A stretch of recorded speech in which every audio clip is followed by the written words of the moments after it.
The woman behind the counter at the DMV didn't even look up when she typed in my information. I remember watching her fingers move across the keyboard, slow and bored, and then she stopped. Not a pause, a full stop. She looked at her screen, then at me, then back at the screen.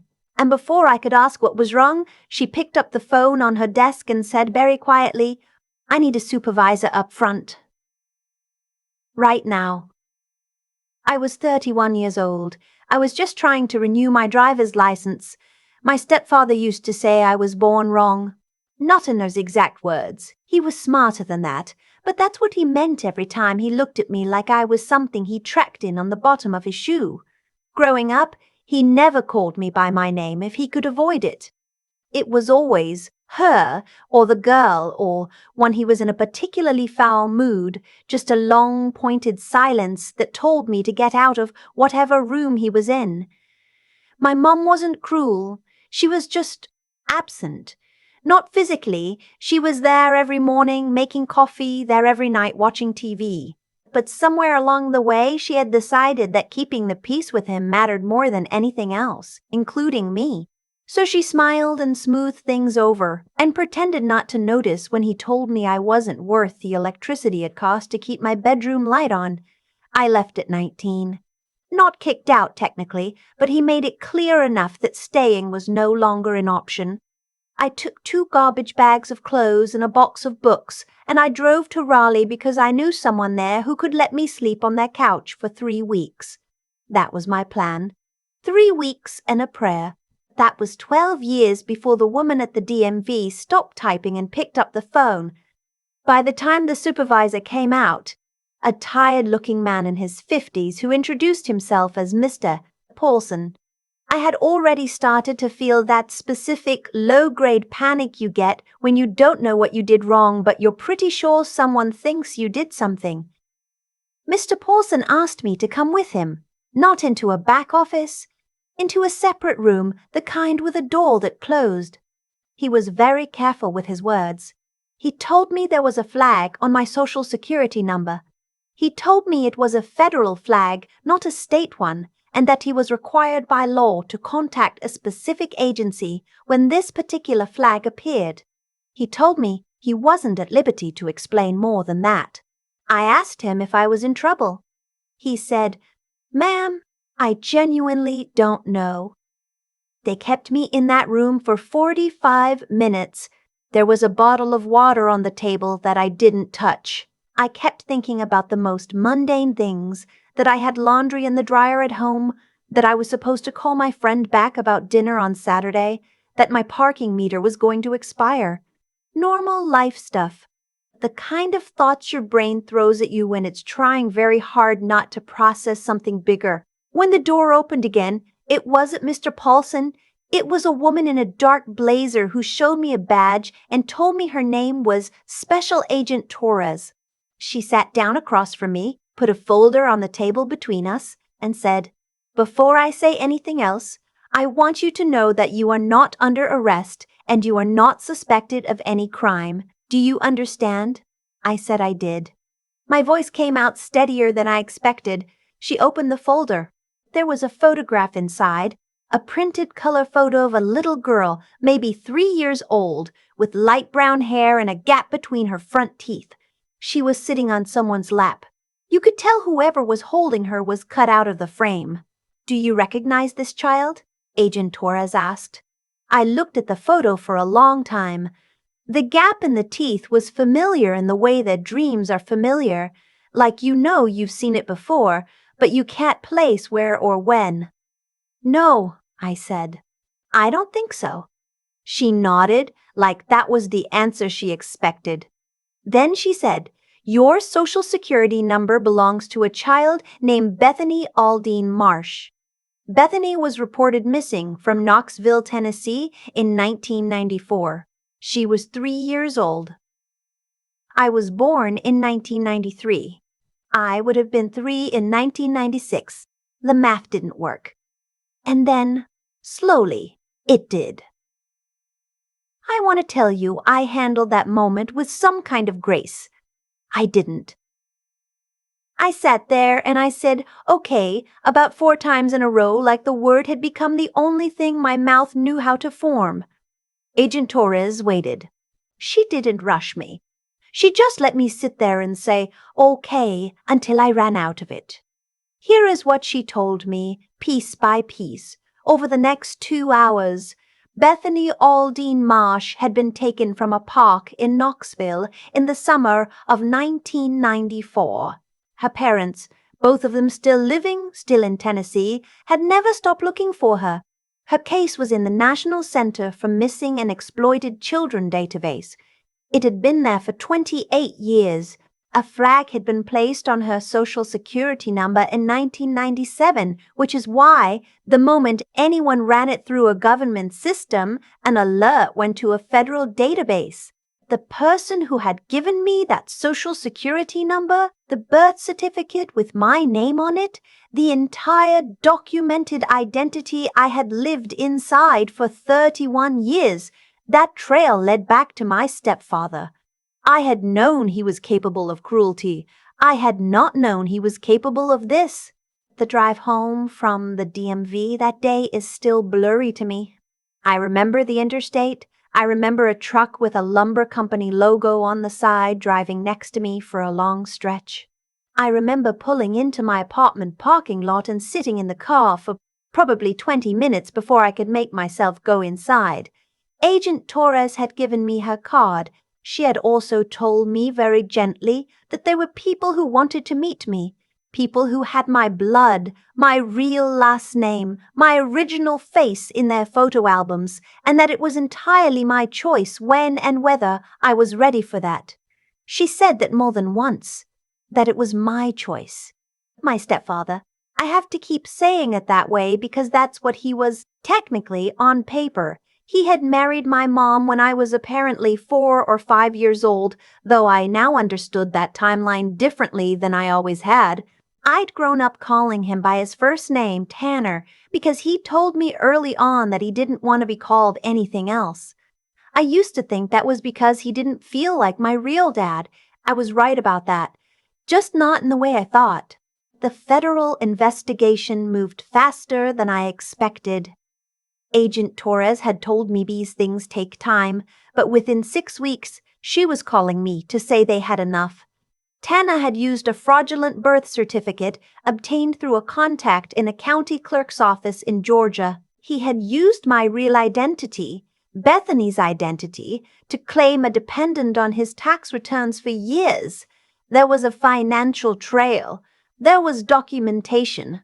There was, buried in a storage unit registered under a cousin's name in Asheville, a box that contained things I will not describe in detail except to say that they confirmed everything. What I didn't know, what I hadn't yet been told, was why. I asked Agent Torres that question 3 times before she gave me a real answer. The 3rd time, she paused for a long moment and then said, "We believe it was financial. Your birth parents, your biological parents, were involved in a legal dispute over a significant inheritance at the time you were taken. Tana had a connection to one of the opposing parties. We're still working through the full picture. I was taken because of money I never knew existed, raised in a house where I was treated like a burden, a mistake, something to be tolerated at best. And the whole time, the man who made me feel worthless had taken me precisely because of what I was worth. I want to sit with that for a second, because I think it's important. He didn't hate me despite what I was. He resented me because of it. I was evidence. I was a loose end. I was, for his entire adult life, a problem he had created and could not fully solve.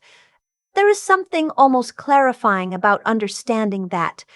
It doesn't make the childhood better.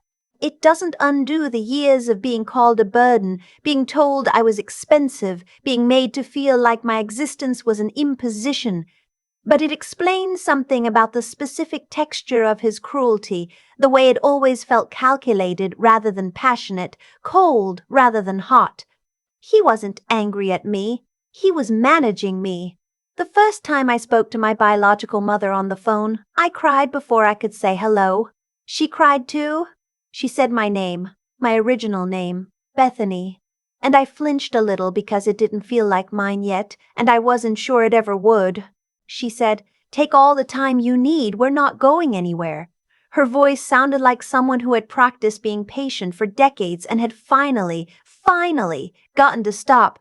My biological father didn't say much that first call. I could hear him in the background. At one point he got on the line just to say, "We looked for you every single day." That's all. And then he handed the phone back. I believe him. I have no reason not to.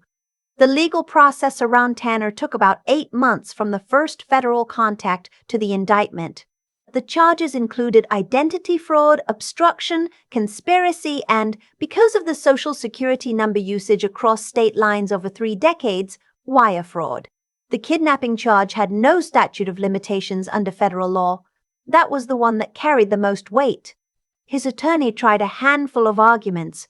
The one that almost worked was a technical challenge to the chain of custody on some of the documentation from the storage unit.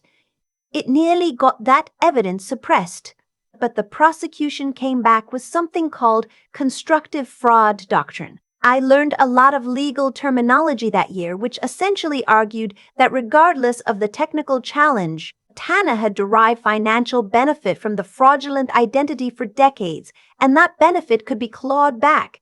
It didn't just hurt him legally. It hurt him financially in a way he hadn't anticipated. Every tax deduction, every financial benefit he had claimed using my existence, all of it recalculated, all of it subject to restitution. His attorney called it a technicality.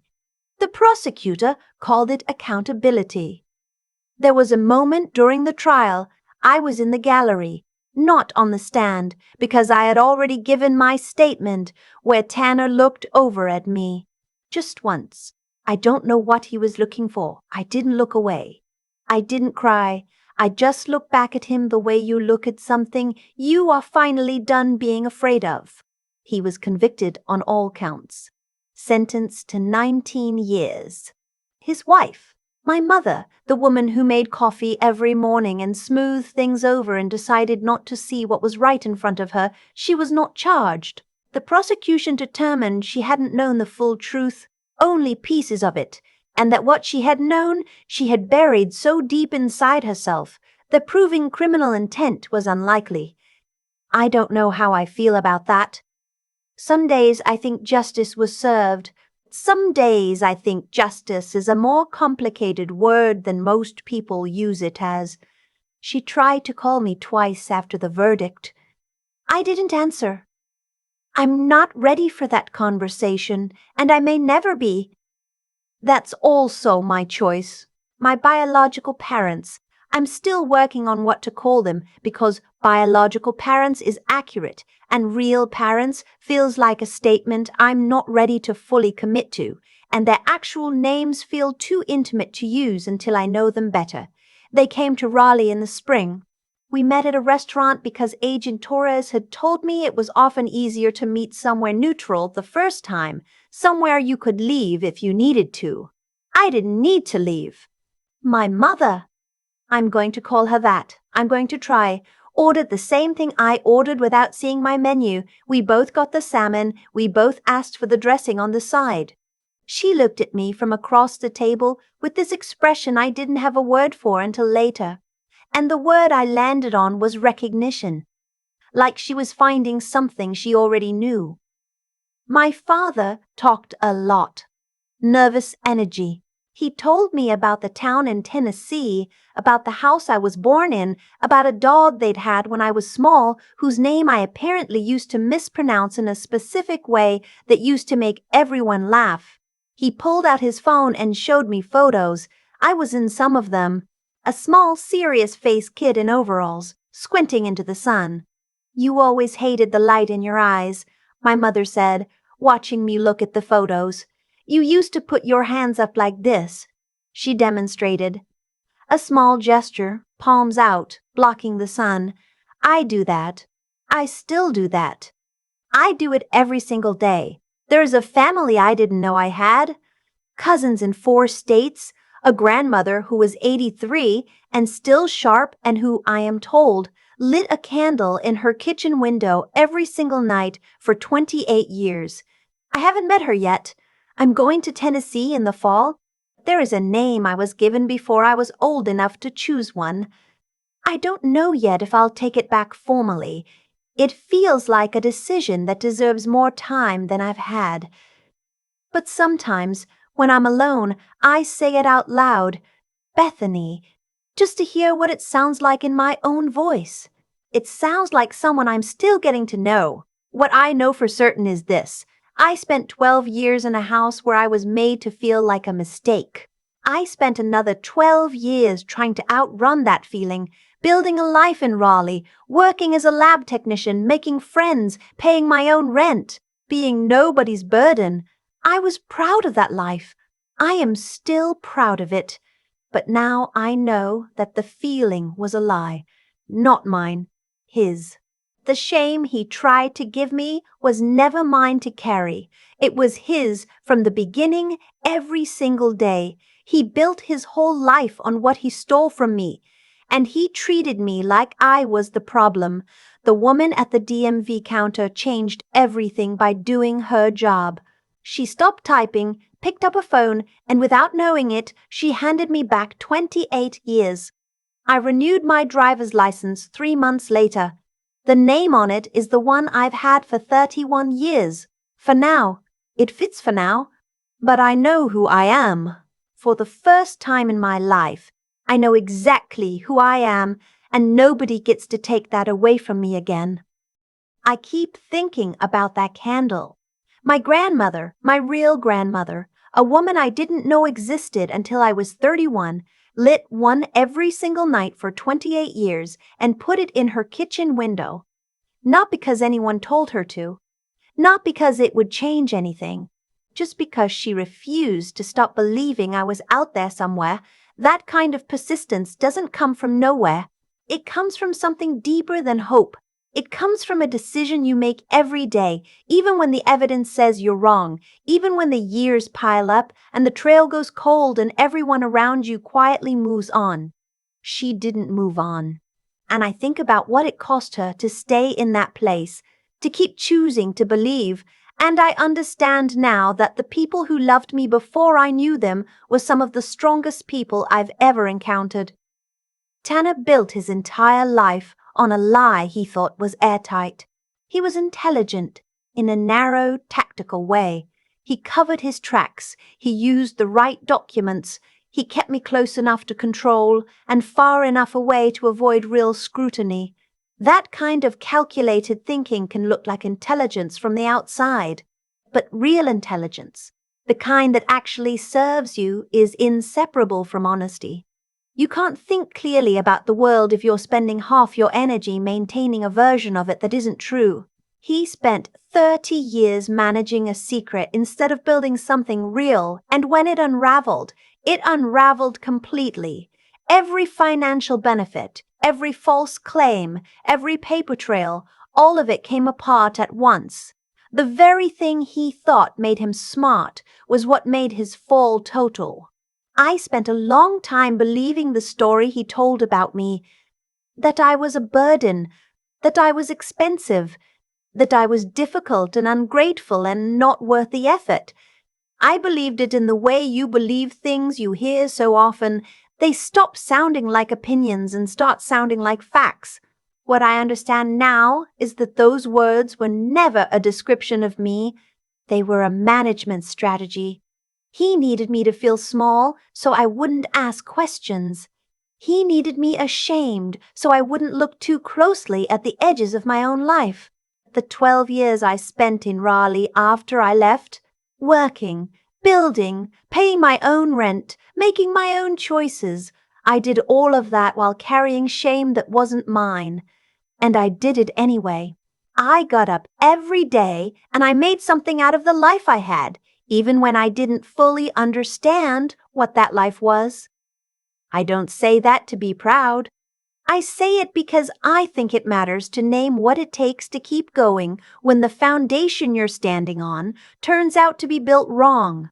You don't need to know the whole truth to keep walking forward. You just need enough integrity in yourself to keep choosing the next right thing. What happened to Tanner was not luck, and it was not fate. It was cause and effect, plain and simple. Every choice compounds. Every document falsified, every year of fraud, every moment he chose to protect himself instead of do right, all of it accumulated into the weight that eventually crushed him. He thought the statute of limitations would save him. It didn't, because the law on child kidnapping has no ceiling.